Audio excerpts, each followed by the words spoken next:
From Nashville, Tennessee, Inside the Noize podcast with your host, Jenna Hydeman. Here's Jenna.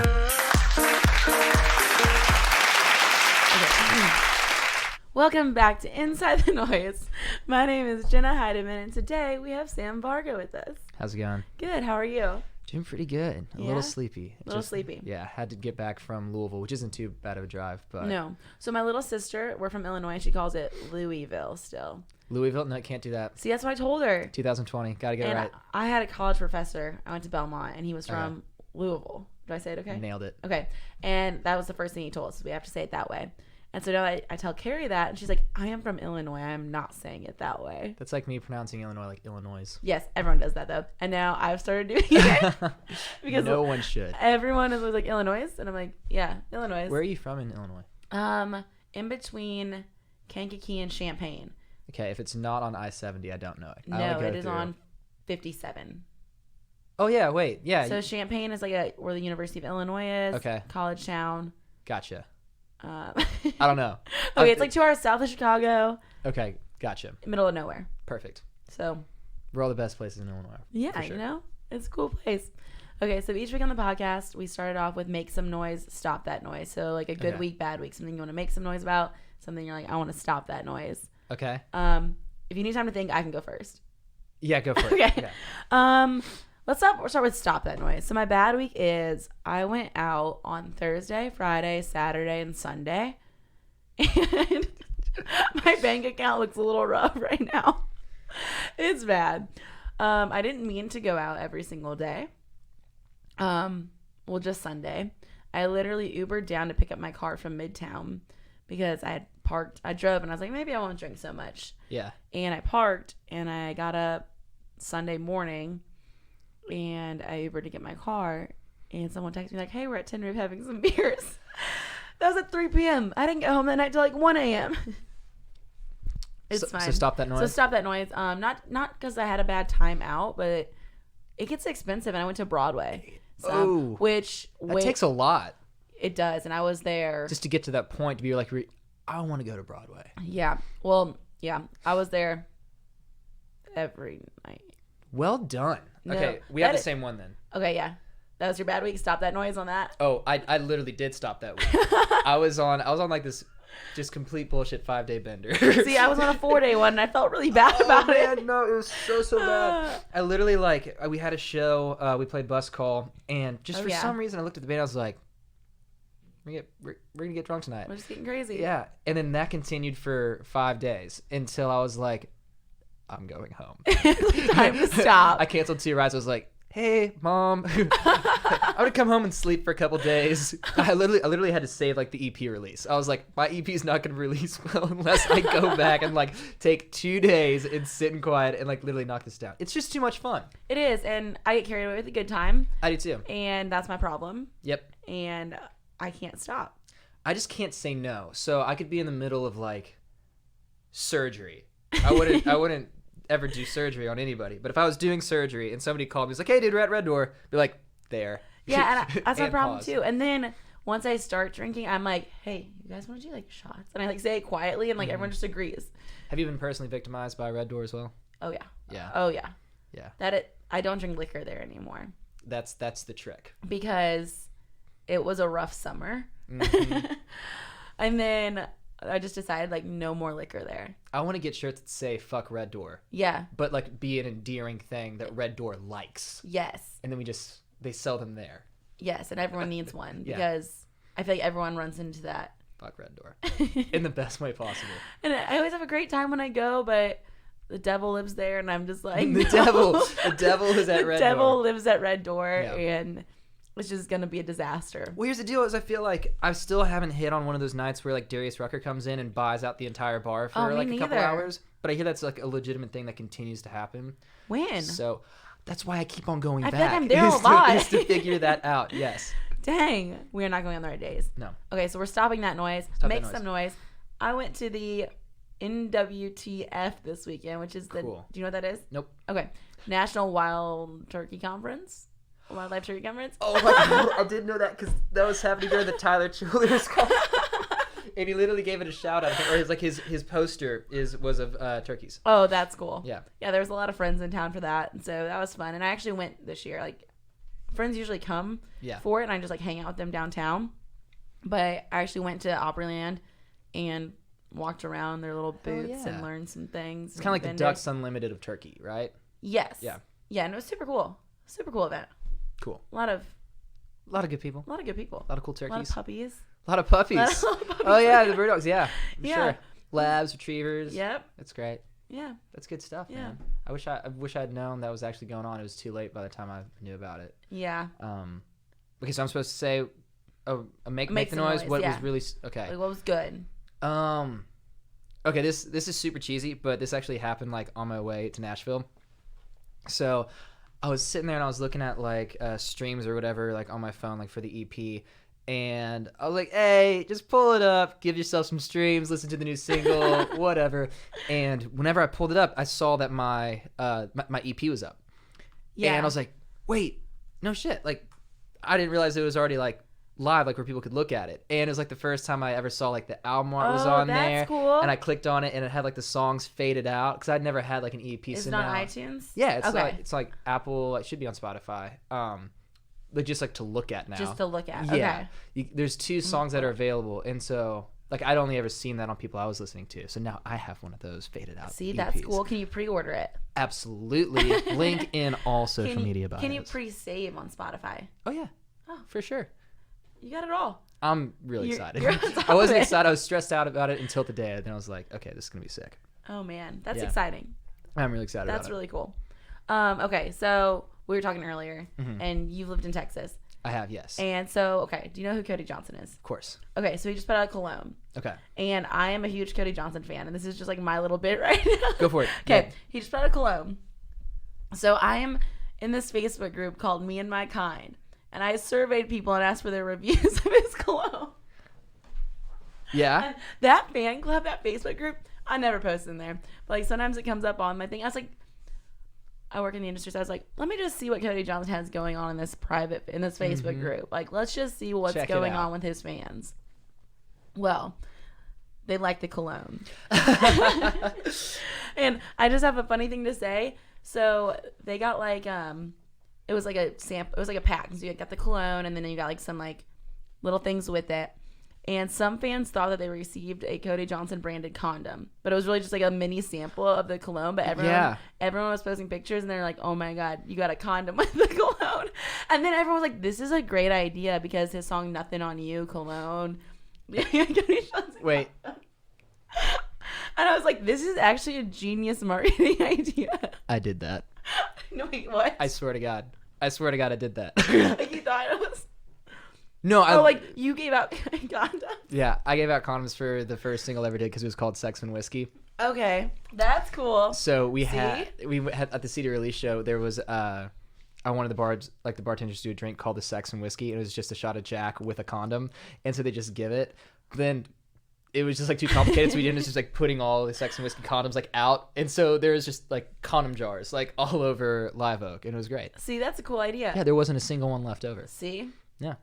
Cool idea. It's great branding. When people said that, I was like, this is actually a genius idea. Like, his song is called "Nothing on You" is single right now. He just put out this cologne. Like, give everyone a condom. They like feels like nothing's there. Feels like I was like, this is actually genius. But then everyone was like, it's actually just a sample of it. And I'm like, oh. I wonder have you smelt it? No, but more of the reviews. Are you ready? Okay, I'm ready. Okay. Soft scent, but smells great. Takes one easy spray. Can't compare it to anything. Woody aromatic fragrance. I like that. Light spices. I can't say some of these words. Because they're like bergamot. Is it bergamot? Bergamot?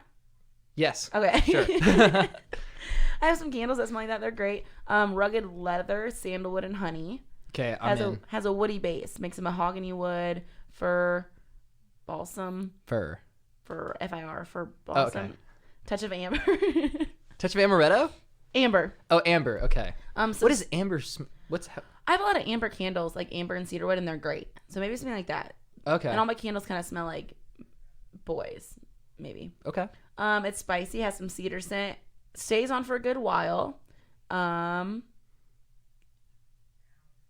Yeah, manly scent. Doesn't smell fancy.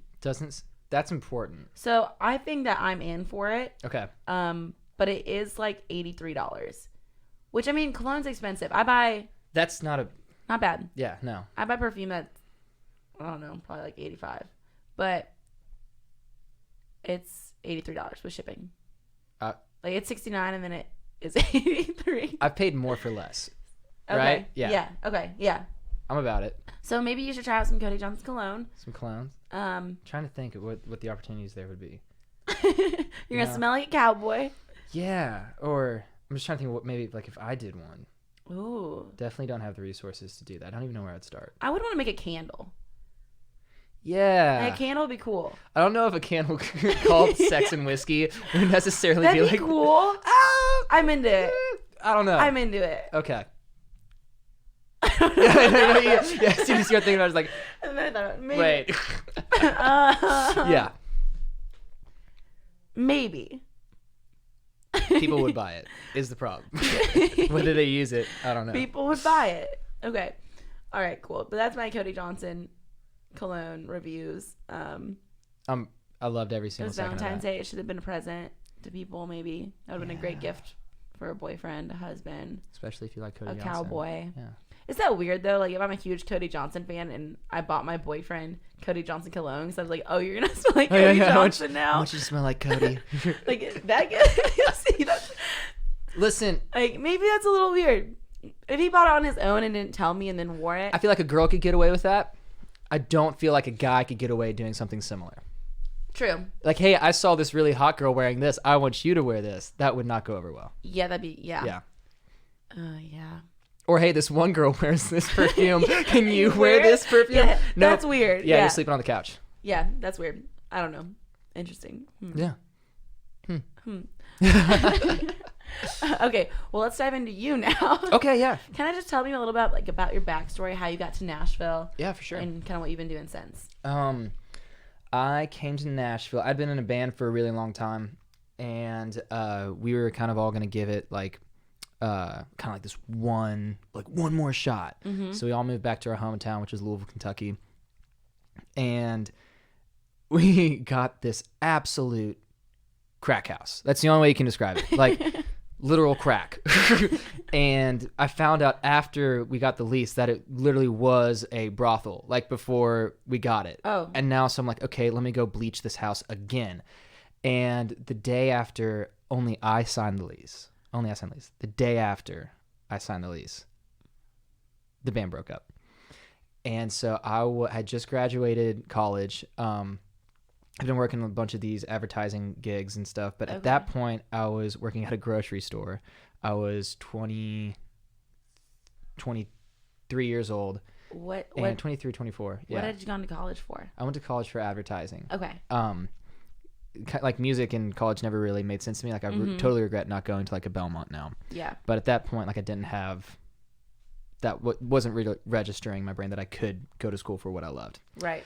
And then I was literally like on a lunch break, like hiding in the bathroom of this grocery store because I hated everything so much. And I was checking emails, and it was just I had sent songs to this publisher here in town, and it was like my 6th time doing so. And they're like, "Hey, you just need to move here." And I'm like, oh, that's a really great idea because I'm not doing anything right now. And I literally moved to Nashville 7 days later. Oh, that's Had crazy. a place. Yeah, it was great. And So you broke your lease with the crack house. Yep. Broke the lease with the crack house. Quit your job. He wasn't too stingy on it because of the crack house piece. And then, then I came here and I started writing. I was working for Jack Daniels because I'd worked for Brown Foreman before that. And so I was like driving back and forth like 3 days out of the week to Lynchburg, which was absolute paradise. And then just kept on writing. And then I kind of got to this point where I thought that there was like some cuts like about to happen. Mm-hmm. And then they didn't happen. And that's kind of like the currency, like for this industry, is like you have to get those numbers. Like I always explain to people, like it's like going to a bank and trying to get a home loan and not having any credit. If you don't have any streams, like can't do a lot, right? Right. So then I just started releasing music to get streams. And then next thing I know, I started doing the artist stuff like more and more and more and more. So I don't know if it's like kind of like changed gears. Yeah. Now You moved here wanting to more be a songwriter? that's all I wanted to do. And now I you're just want kind to write of songs. digging the artist thing. I don't know if I'm digging it. I am digging it. I'm having a blast right now. But yeah, if someone told me like, hey, you got to scrap all this and stay in a room and write songs like all day and we'll pay you for it. You'd be like that. All right. I'd be like, oh, okay, let me release this one. Then I'm done. Like for sure. I feel like now you can do both pretty easily. I hope so. Yeah. I hope so. But it's a whole different thing. Like I'm doing it all independently, so it's a good amount of time at the desk, like doing emails and cold calls and yeah. What does that look like for you? Like, are you doing all your own branding, social media, booking? Mm-hmm. I have great people who help me. Like there's this badass guy over at Big Machine, Sean Sorensen, who did the show flyers, and then my really good friend Madeline Miller did some of the artwork. Kirsten Belani and my cousin Kelsey did the pictures for the album artwork. But yeah, like the plan, I guess. The whole plan, yeah. Which is a ton of it. That's all me. That's like, and it's brutal, especially the playlisting like part of it, because that's just like, I mean, if I don't send at least 300 emails like before the release, like then I didn't really like do anything. Right. That's crazy. Yeah. But I'll have ways around it. Like I'll go to a bar. this is really big. I love it. There's this bar. It's called the Pub. It's the East Nashville Pub. Okay. And I'll go in there and I'll put on my headphones, but I won't listen to music because I'm like crazy extroverted. I have to be around people. Okay. And so I'll go at the bar and I'll have like one beer. And other than that, I'll just sit there with my headphones on so people don't bother me, but I'm listening like to like the bar like clamor. Yeah. And I'll just stay in there for like 3 hours and playlist and like and social media plan and stuff. Yeah. Yeah, that's awesome. Yeah. I work from home right now and I literally sit at my kitchen table for like 8 hours, 9 hours a day and don't really move. Yeah. But do you ever just stand up? Like, do you like a stand up and type? No, and I need to get a desk, but here's the problem. I live in a house in East Nashville, and I have... Yeah, this was right next. We are in East Nashville, by the way, right now, We are folks. probably neighbors. Where? Do you live in East? I live so close to you. I always tell people and they get creeped out when I say this, or they look at me and like they don't have a response, which is a weird response. If everyone's like, oh, I live here too, I'm like, we probably shop at the same Kroger. And then which one? Old one or the new one? Not the murder Kroger, the other one. Not the murder Kroger. They're doing so much better. It looks so much nicer now. It does look a lot nicer, but I shop at the other one. Yeah, me too. But I usually get Whole Foods delivered, actually. Oh, gross. No, it is free with Amazon Prime. I do use my sister's Amazon Prime. I wonder if I can... Yeah, so then every Monday I just sit down. I spend less money doing that because I can plan all my meals instead of going to Kroger every single day. Okay. Or like the turnip truck. I love the turnip truck. Respect. But yeah, they'll deliver between 3 and 5 I used to today, think the turnip truck was a real truck.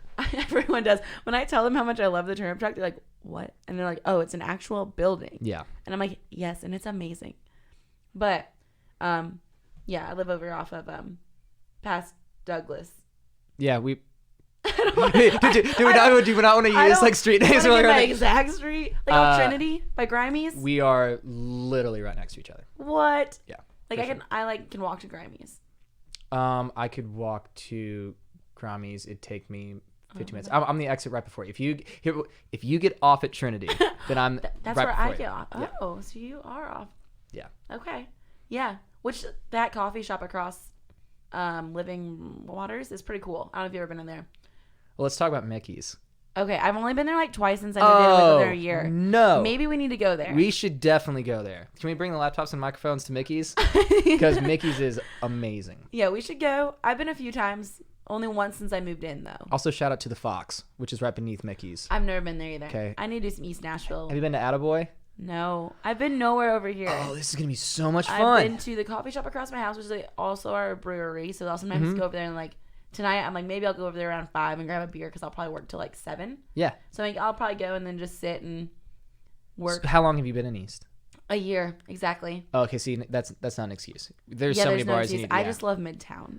To be fair, I've been at Midtown more than I have here. Yeah, for sure. It's just I feel like I've been going into Midtown for the last 6 years, and I just yeah, it's where the people are at. Don't really, yeah. I always see someone I know. Mm-hmm. If I venture out over here, I'm gonna have to meet new people. That's the problem with Red Door. Like, you don't even need to send a text. Like, you just show up and everybody's there. Yeah, it's perfect.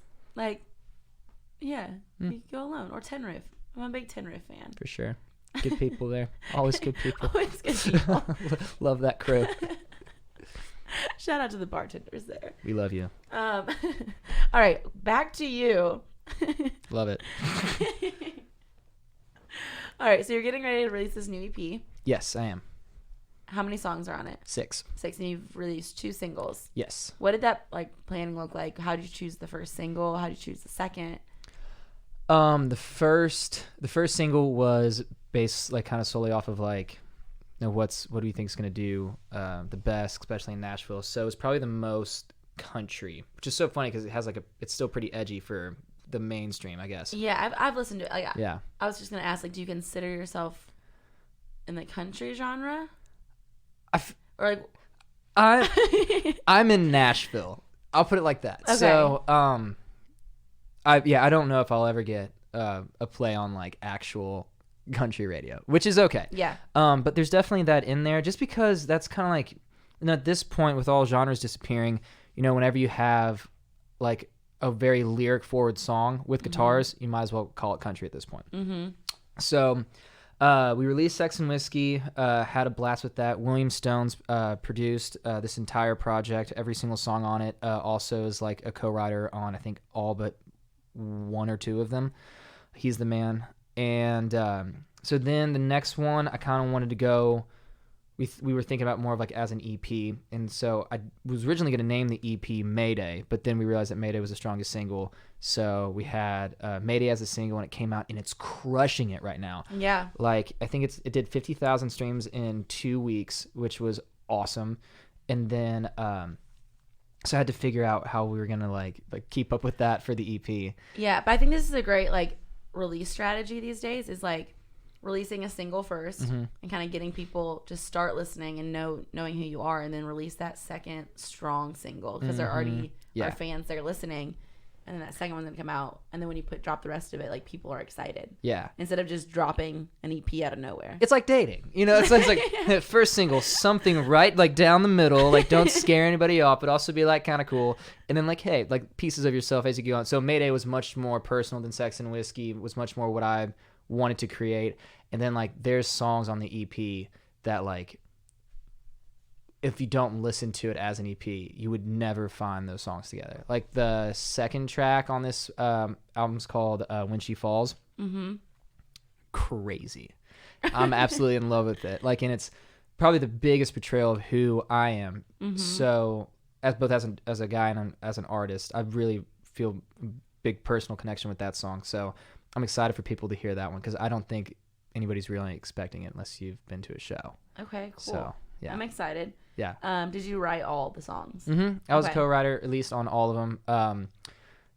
We did it there wasn't a lot of writers on. Me and Will played every instrument on the record except for Matt Clevern, who's pedal steel, who's a god. And then the only other co-writers on it were Casey Velasquez, Lauren Weintraub, and Patrick Murphy. So it was a pretty small project, and it has a pretty big sound for that close knit of a group, which is really cool. Yeah, it's cool. Yeah. I'm really stoked about it. I just got excited about it today. I've been stressed out until today. It'll be so exciting. It's releasing on. The album comes out March 6th. March 6th. Okay, and you can pre-order it now. Yes. You can pre-save it now. And then the big show is March 13th. March 13th. Where at? It's at the loading dock. So what we did was I wanted to do something different because I did on the Nashville release show. Get your buddies, get a cool venue, have a blast. And I wanted to do something that just kind of took it out of the Midtown mindset, or got you off of places what's the High Watt or Mercy Lounge and stuff like that. So we decided we weren't going to do a full band thing. I wanted it to be cut down. And so it's going to be more like VH1 songwriter. That's cool. Very intimate, full band acoustic. We rented out this art gallery warehouse. And so carpets down, lights, super close and intimate. And then my buddy Will, who did the record, is also this award-winning mixologist. So he was making cocktails for all the songs. Okay. And so we got Nicole Miller, Matt Kozel, and myself. So I love that bill. Yeah. And it'll be like super, super chill. That's super cool. Yeah. That's exciting. Is there any like story behind a song you want to share specifically? There's tons of stories behind the songs. Okay. I could think of a story behind it. What do you have the thing pulled up? Why don't you pick a title? Oh, okay. Yeah. Can I preview them, you think? You probably absolutely cannot. Why? I don't know if it does the previews. Let me see. I'm going to go to iTunes because... If you can preview what's I on the don't- EP, you'll know more about my EP than I do. Oh, man. I probably can. Coming March 6th. 6 songs. Cool cover. Isn't that cool? Cover sick. Me and Will were freaking out about it because we didn't have a cover because we were planning on using the Mayday photo shoot. Oh. So he was like, dude, you need to just go to this abandoned airfield. I was like, where is it? Like, where am I going to find that? Will was like, wait, I think there's one in East Nashville. And you're like, all right. It's like, no shit. So we found it. And then me and Kirsten Milani went down there with some road flares and made it happen. Super cool. I don't think I can preview it, which is weird. I feel like Maybe you have to have certain clout before you can preview. it's pre-release. Coming March 6th. I'm confused. I should be the person you could ask about this, but I'm not the person you should ask about this. Okay, I'm also confused between Apple Music and iTunes lately because they did the update, and I've had the worst time navigating it. Oh, it's been awful. It almost like totally shot my last release. Did it? Yeah, because like all the pre-saves, you'd send people to Apple Music. Oh, And then it wasn't linked to iTunes, so you couldn't do it. so with the pre-order? Yeah. Yeah, so that is an issue, and I have that right now. I work with an artist, and we're doing a Yeah. pre-order. Pre-order, pre-save. I now forget what the pre-order is. Pre-order, and so we actually don't have a pre-save to Spotify with this album we're doing with him. We're just doing a pre-order. And when you do like a swipe up with it tries to send you to Apple Music. It says not available in the United States, and you have to like actually be on your computer. Yep. And it's a huge mess It's a boner. because they don't want you to buy it anymore. They just want you to use Apple Music, It's terrible. which Well, at some point, I heard this rumor that iTunes will go away. Yes, I heard that too, and I think they kind of shifted that with this update, which I don't use iTunes that often. Maybe this is like the same bullshit they do with the phones.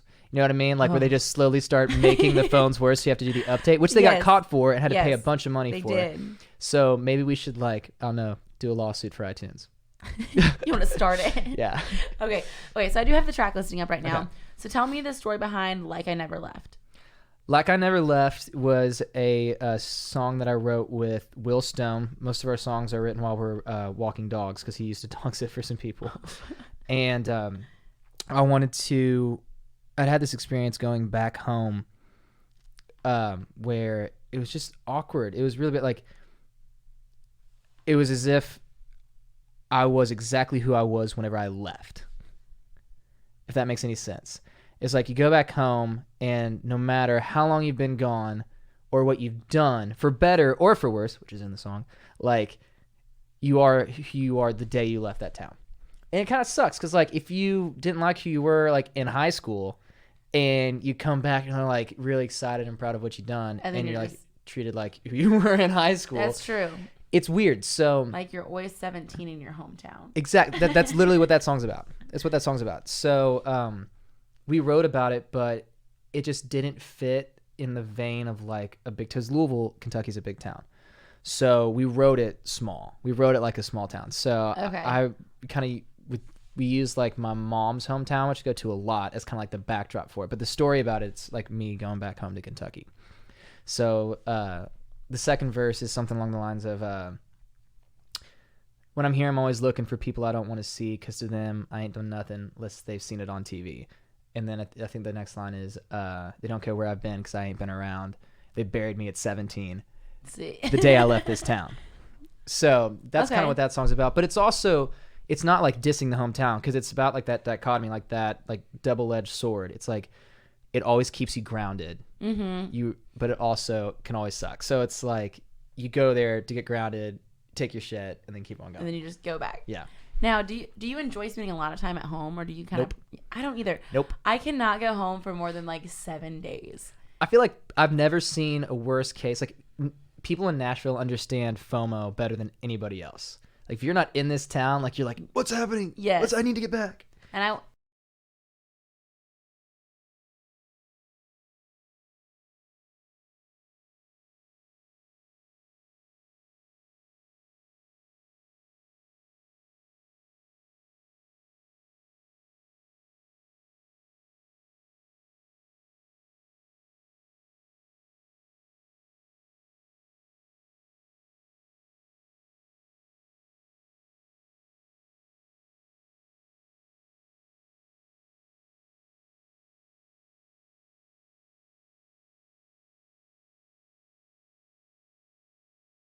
I mean, yeah. And I went home, I think, for Christmas this year for 10 days or 11. Mm-hmm. I was going crazy. Oh, yeah.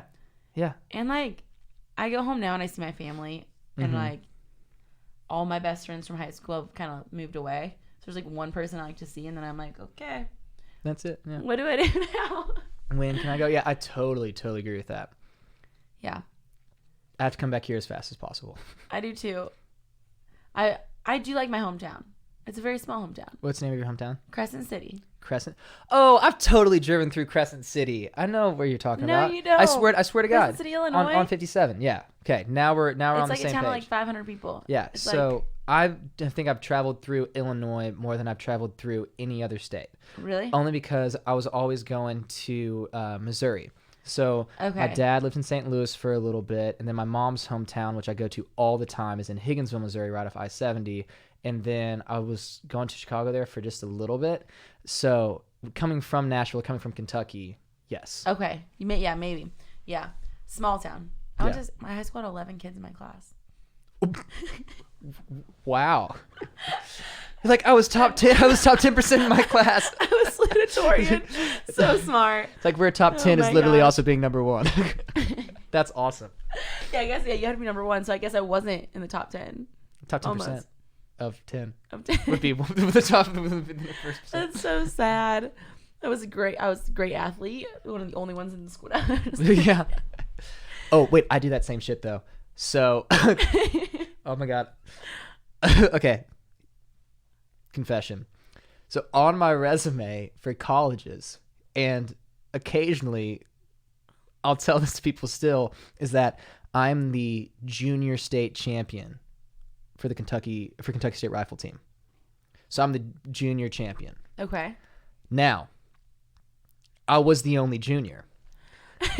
But damn it, they gave me a trophy that Oh my said junior God. champion. So I got to No. put that on resumes. Like, yeah, it was great. I was the only junior, but I was the champion. But you were the champion. Yeah, I mean, by default. by default. That's okay. So I get it. Hey, there's value in it. You know? Yeah. There's values in being a big fish in a little pond. Yeah. Yeah, That's just how at least because you get to say those things.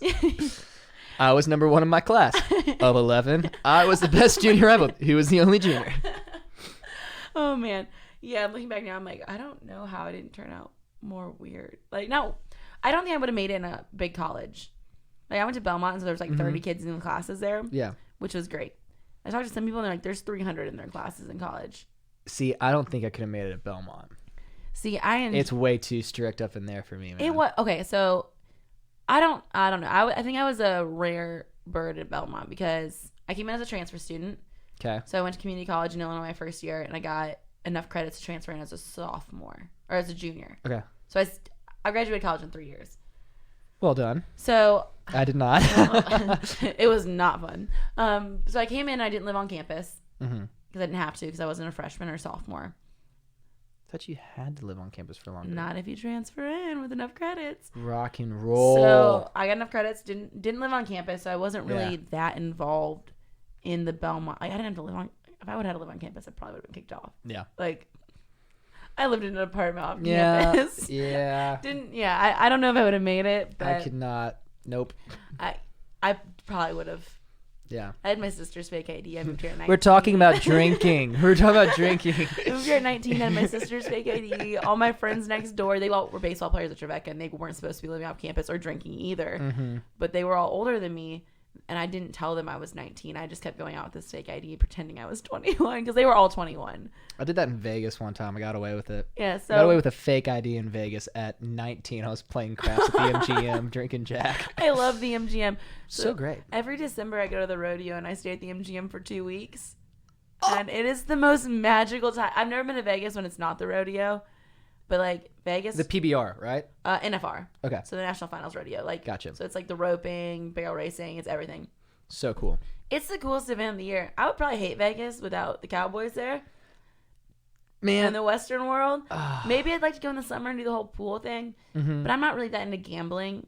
Yeah. I don't like losing money that fast. Craps. Do craps. I don't know how to play. I need someone to teach me. You literally just walk up to any table, any guy right next to it will be happy to teach you how to play craps. So there was like a bunch of us girls, and we tried to do roulette, And the people who were already at the table were so annoyed with us because we weren't fast enough and we didn't really know what was going on. Yeah. And they were and it was like a Sunday night too. And it was slower. So it was like, it might have even been a Monday night, like after the rodeo was over. Roulette's trickier because you think like, oh, it's so like they have it down to a science, like when and where and how they spin the ball.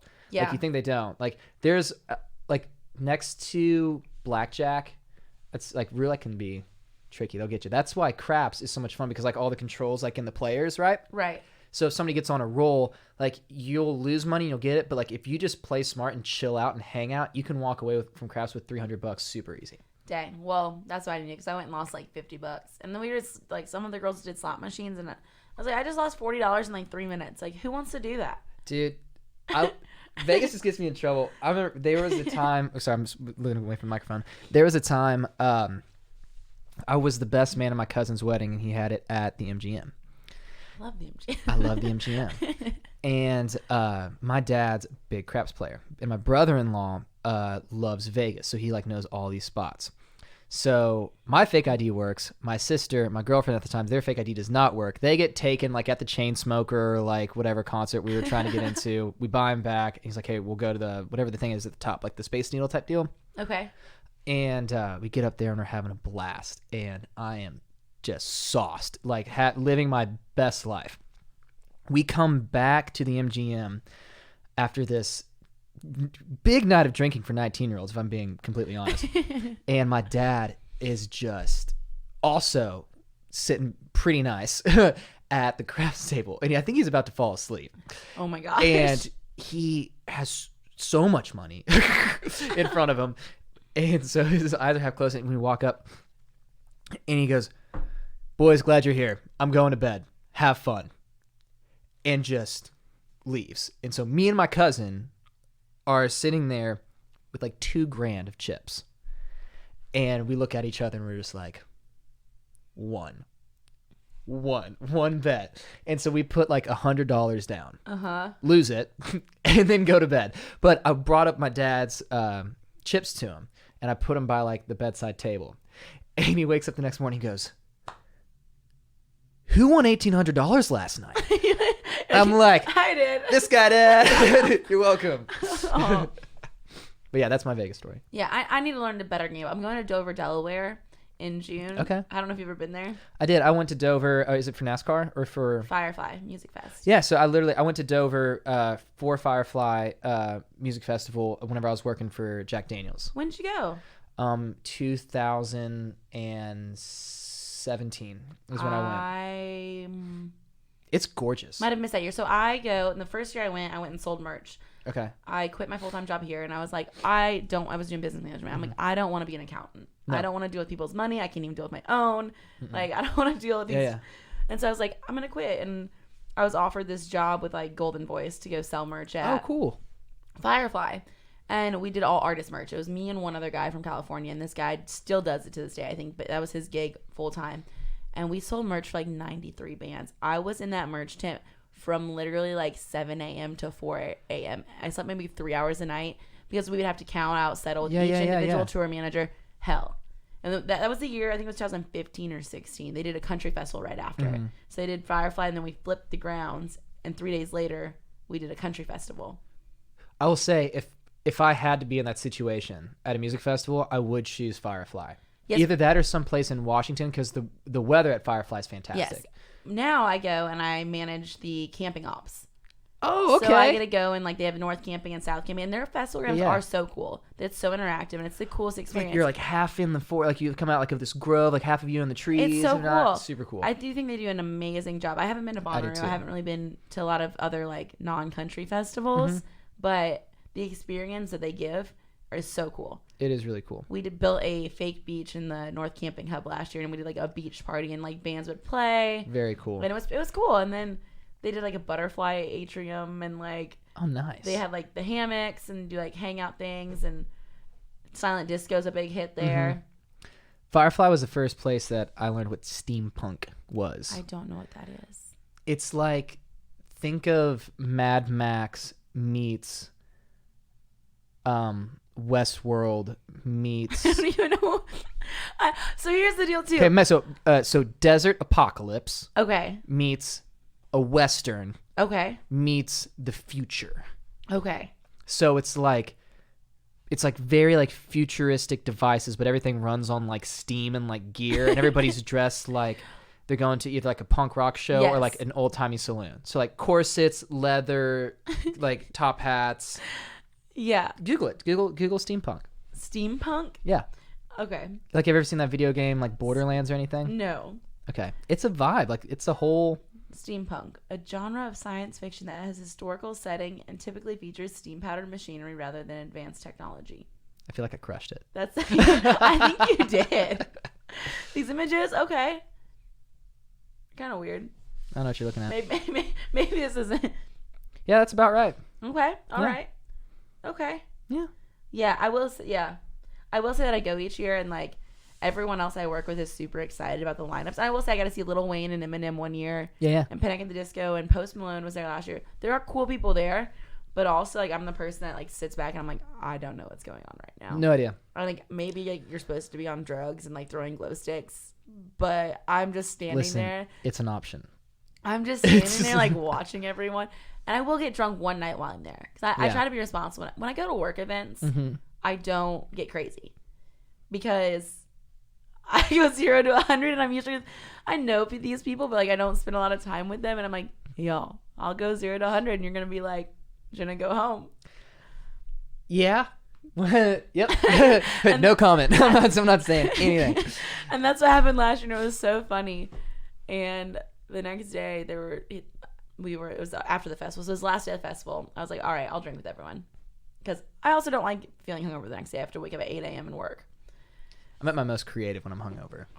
I'm like at my I don't give a shit state, so then I feel like you kind of say more than what you would. Yeah, I've been told that I'm significantly funnier hungover than I am sober, which I understand. But I got pretty lit last year, and then we had to clean up the campgrounds, and they thought it was fun. And it wasn't even a task we had to do, but the guy just thought it was funny because he kept driving by being like, you puke yet, Jenna? And I was like, I don't puke. I'm like, no, I'm a champ. Like, I will not puke. Like, I'll be fine. But I was secretly like, get me out of here. Take me home. There was a time, not to go down this debaucherous road, but I do remember a time in Nashville whenever I was co-writing. This was like my first year here, whenever I'm just like basically being a freshman again, and you're just like so stoked to be in Nashville. Any Sunday morning write that I had, I would bring a Bloody Mary bar. Oh, that's wonderful. So I'd pack like Tito's, like Zing Zang, celery, pickles, Worcestershire sauce, hot sauce, and like put it all in my backpack and just like terrify. You remember I walked into the room, I was like, just in case anybody's on the same page, like we're making Bloody Marys, you may make your own. We just need to find some ice. Oh my gosh. Yeah.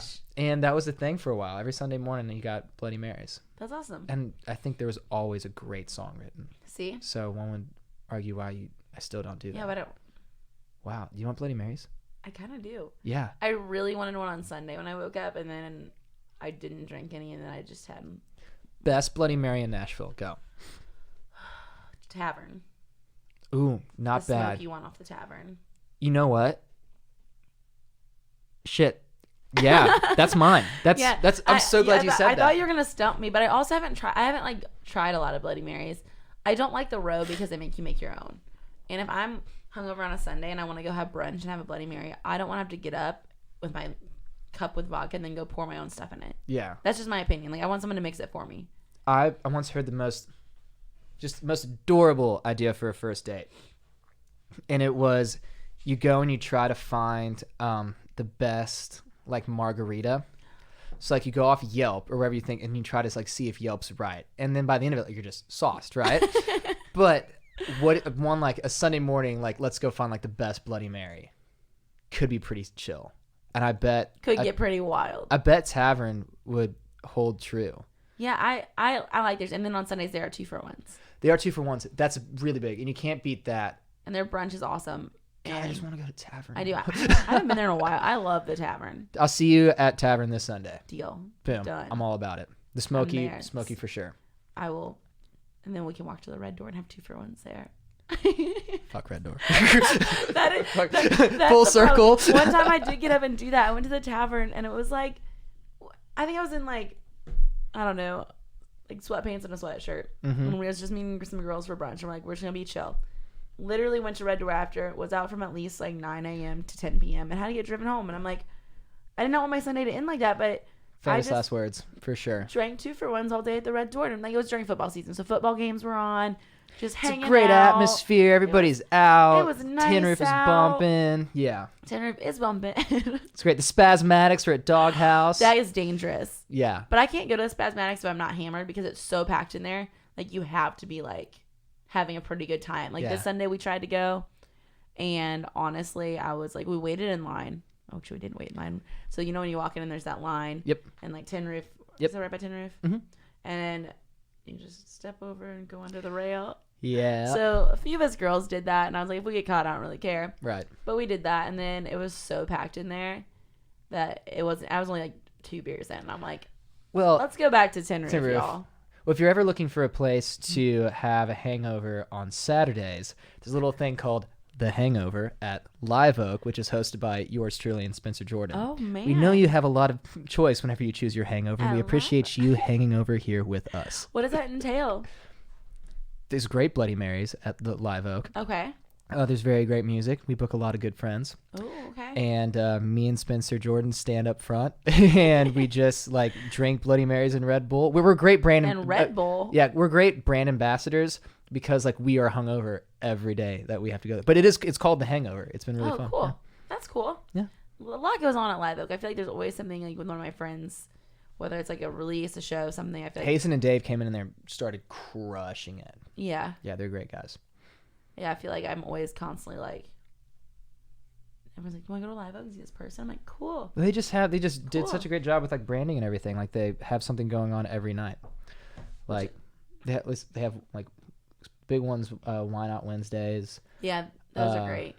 They have Singles Night, which is fantastic. The Hangover, Women Crush, what's it? Women Crush Wednesdays, Wednesday, I maybe? think.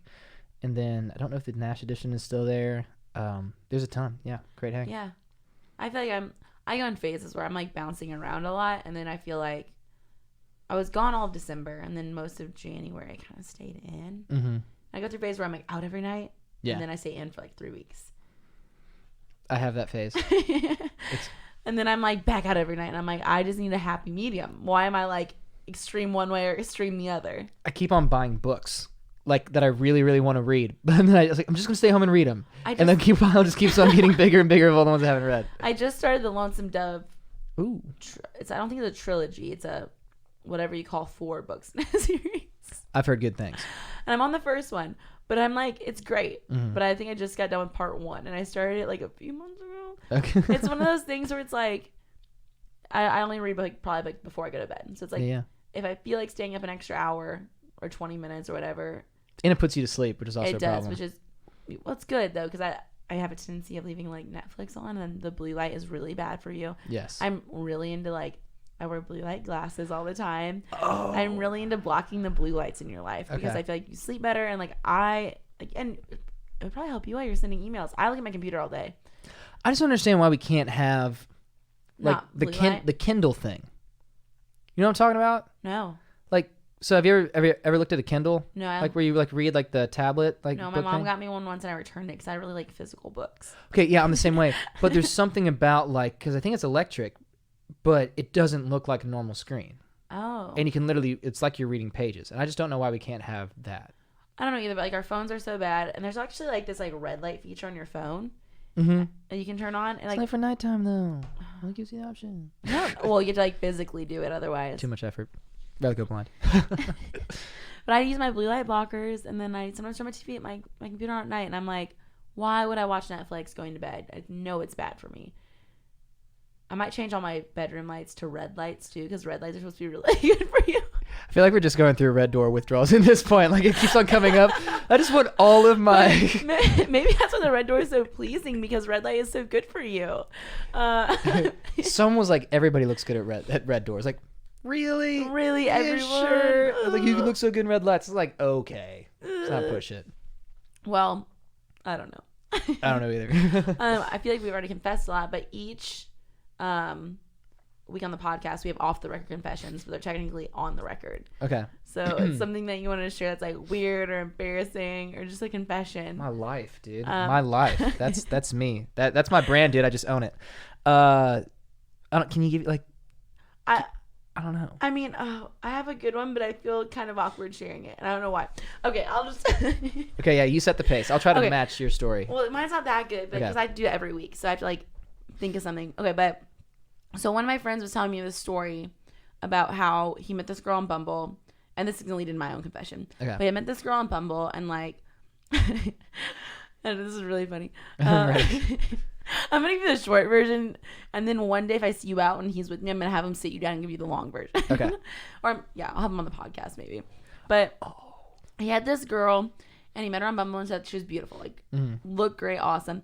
Well, she ended up getting really drunk, and he took her home. Like he didn't. It sounds creepy. I say he delivered her. She fell asleep in the Uber, and he didn't know what to do because it was just him and her. And so he's like, I didn't want to take her to the bar, so I brought her to my house, and I woke her up and was like, hey, you're at my house. Like, do I need to take you to your friends? And she's like, no, I want to stay here. Okay. Anyway, long story short, she had Spanx on. Yeah. And like, somehow somehow he doesn't know how. He was like, dude, this girl started puking, and so I went outside to smoke a cigarette. And then I went in and I was like, hey, I gotta take you home. Like, I gotta find your friends. Like, you gotta go. Like, you gotta go. Yeah. And so, he said he went back into his house after he like got her a car home, and he's like, the Spanx are just on my ground. They're these little things. Oh. And he's like, I didn't know what to do. They're so weird that she had Spanx. I don't know. So he told me that story on this Friday night. Okay. And I just got my first pair of Spanx the other day. Okay. And so I was like feeling a little bloated, and I'm like, if I'm gonna go out and drink beer, like I don't want to like feel gross and bloated. Like, I'm gonna wear my fucking Spanx. I'm gonna wear my Spanx, and they aren't like short Spanx. They're just like normal, like cut, undercut Spanx. Not a damn thing wrong with them. Wore them. They go up to your bra, and it was cold out, and I was wearing like a little like silk tank top. So I'm like, this is perfect. Need it. I'll wear the Spanx. I'm going out for a friend's birthday. It's fine. We'll just keep it all in. Okay. And so I'm like, I won't see any boys. It'll be fine. This is great.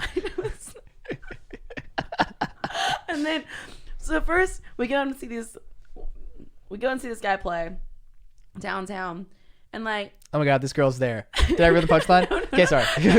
No, it's just about my Spanx. And then I was like, oh my god, I have Spanx, and he kept it in his arm around me. I'm like, oh my god, he's gonna feel my Spanx, and he's gonna be like, I get it. Okay. And he just felt so awkward all night, and I will never wear Spanx out again. Oh my god. I feel like that's nothing to be really worried about. It's so, I mean, like, do you just be like, hey, I'm wearing these Spanx? Yeah. No, I don't think you come out and say anything. I don't think. But it's weird, like, if you were to like touch a girl's bag and then you're like, what is this on you? I don't know. I don't know if it's that big of a deal. I think it's really weird. I think maybe it was just me thinking that. I think you're safe. But I think that you just had that story in the back of your mind. It could have been like, I did too. I did. But it could have just been like a tank top on under my like other shirt. Yeah. But they were great, and like I had high-waisted jeans on. Those things are kind of tight sometimes, so just kind of kept it all in. When you drink beer, I get bloated, and I just didn't want to eat. And then I'm like, you know what? I don't know. Oh God, I don't know. You're gonna have to preface it. You're gonna have to ask something. 'Cause, like, literally, this is. It could be from like 10 years ago. It could be from like yesterday. Man, this is literally like my life. Like everything's embarrassing. That's just like. Any like bad like. I don't know. What? Any bad dating stories? Any bad dating stories? Those are always fun. It was just Valentine's Day. Let's just. Okay. Let's think. Funny dating stories. No, we can't do any of that on air. Okay. Let's see. Okay. I'm trying to think of something that's in that same. It's in that same like vein. Okay. So let me think about this. I totally.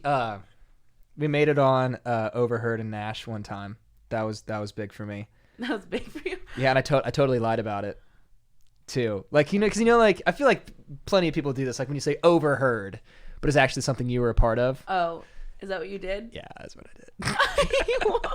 I'm gonna go through and it's gonna have you tagged. It's very very recent. Oh my So you gosh. could look it up right now. But I was sitting at I was having lunch or brunch or something like that. Like I was at Taco Mamacita and I was texting a friend of mine, and I was telling him about like this song or this one person. He's like, "Oh, dude, I like so and so much better than her." And I was like, "Okay, let me look her up." And I go, "Dude, I got more followers than she does." And she goes, "She has more number ones than you do, dude." Okay, I saw that. And I was like, oh dang. "Oh, that's great." And so like I sent it into Overheard and Nash and just like put Overheard by Sam Varga at Taco Mamacita. But you really said it. Yeah, I said it. Sorry guys. Wow. Sorry to let you down. You know, I figured most people did that. Good. I feel better now. I'm like, I figured most people actually just post what they said. Yeah. Okay.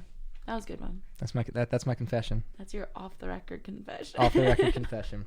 Yes.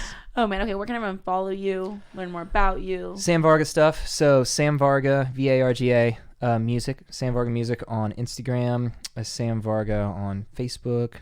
Sam Varga YouTube's got a couple videos up there. More is coming. My number is no. And that's what I'm gonna start doing. Those are the main ones. Facebook, Instagram. Not getting on Twitter. I'm waiting until the last second to get on TikTok because I despise it. I've never downloaded that. I don't need that in my life. No. I'm not that creative. I'll go ahead and age myself. I'm not getting TikTok. I'm not that funny. I work with people and I don't push them to get TikTok because they're all too old too. Yeah. It just seems No TikTok for me. no TikTok for me. Yeah. It's gonna. Speaking of apps, though, this isn't. No, we can't throw this in at the end. Never mind. Where are you going with this? Yeah. Cool. Awesome. Well, you can follow Inside the Noize at Inside the Noize with the Z, Apple Music, Spotify, Instagram, Facebook. Sick. Goes on the YouTube too. Yeah. Cool. Thank you all so much. And then, yeah. Stream Mayday. Keep streaming. I'm gonna put it on repeat at night. Oh, perfect. Yeah, Stream Mayday. Pre-save, Light Me Up comes out the 6th. And then big party on the 13th at the loading dock. Everyone's invited. Awesome. Thanks for coming on. Thank you.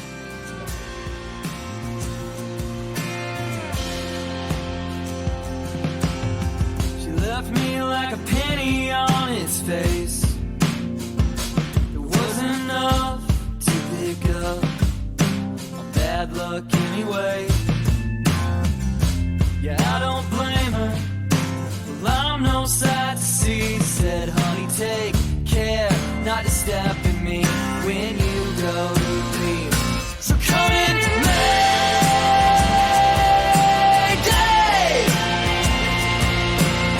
Well, I'm a spitfire that's crashing through the clouds. Come in, Mayday.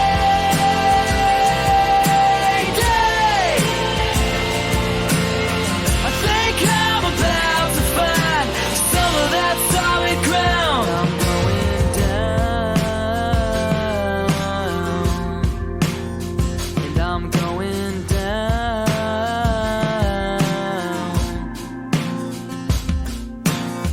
And I like my sin, and my problems are homemade. I cook them up from scratch, from a family recipe. And I really tried to turn myself around, but then I tripped